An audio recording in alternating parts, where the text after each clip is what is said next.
Hello everyone, and welcome back to another layout update video.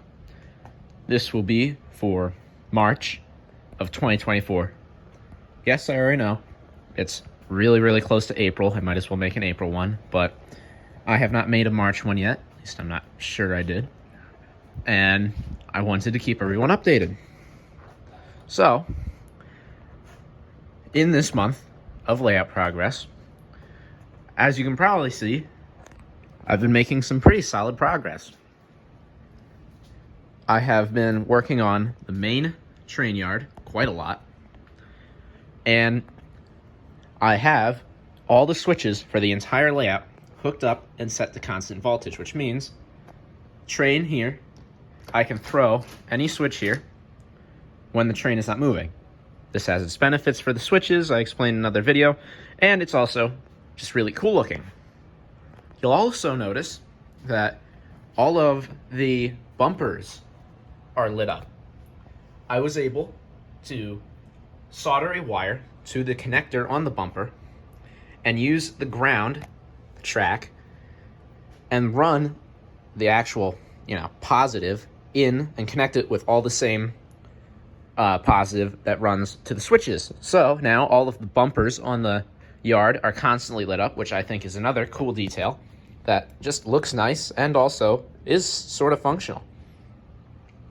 I have to buy at least 3 more because I'm hopefully going to have some sort of trolley line when I get the town together, and I also need one for this siding here, so there'll be more of that in the future. And you can see I've been actually starting to play around with a town setup. I actually made a grade crossing out of a whole bunch of thin boards I had. I cut them into slits and made sure they fit the track gauge. And I haven't had any issues with this so far. Definitely a lot of sanding involved, but I'm planning on having this be the main road into the town. So there'll be a street that goes right down the middle, probably houses and buildings on either side.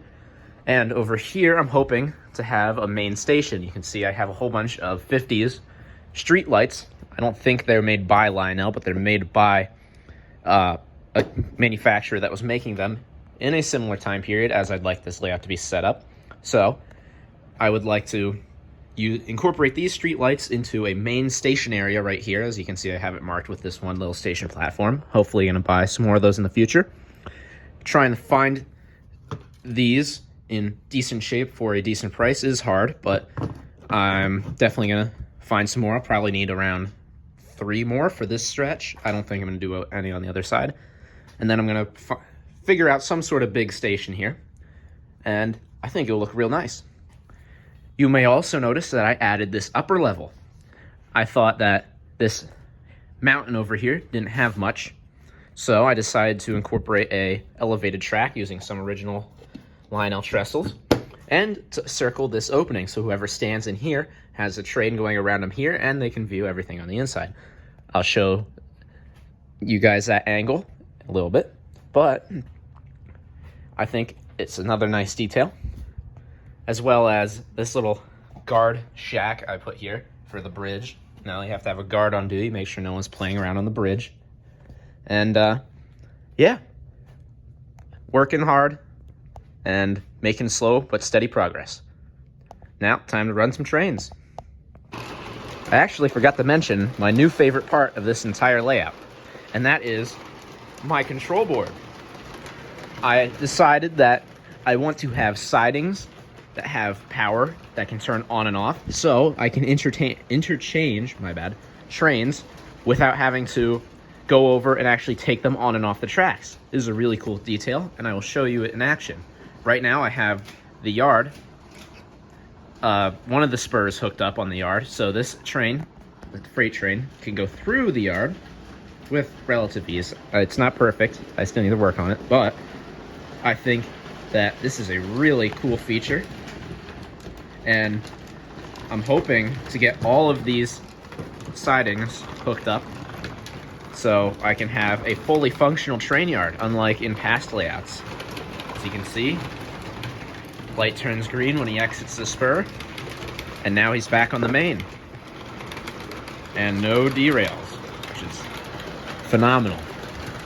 Now, next time this one goes around, I'm going to show you what I mean by control board.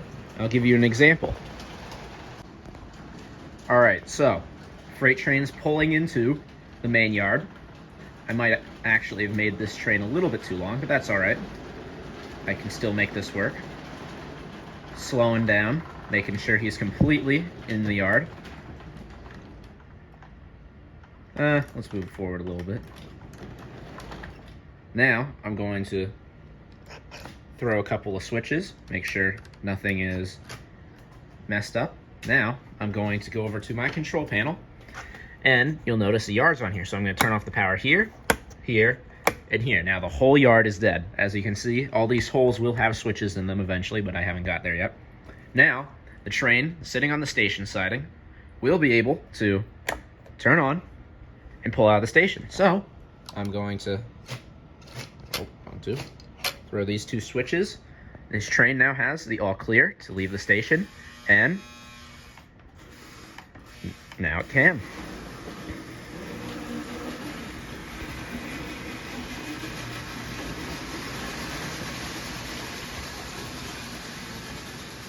I did all this without having to actually touch any trains. I didn't have to play around with them, take them off the track, swap cars around by hand. Now I can do this all from standing at the control panel.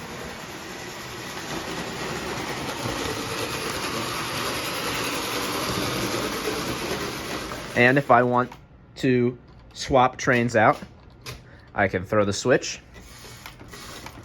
pull this engine back into its siding,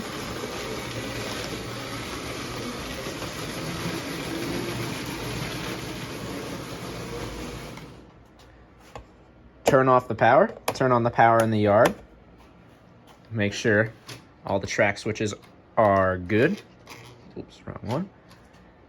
Yard has the green, freight train can get going.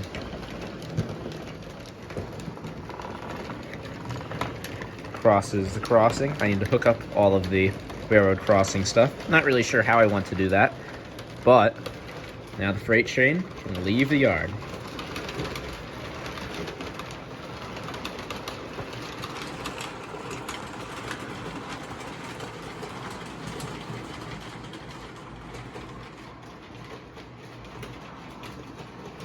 Isn't that cool? All right, now I'm currently standing in the hole in my table. While standing here, you can get 360 train action. And right now, I have only 2 of the 3 trains running. That's because there is a slight clearance issue right here I'm working on fixing, and I don't want to have any collisions on the bridge, so that would be very bad. But I really like the views here, especially looking down the main street, seeing the train cross the tracks, or I mean the road.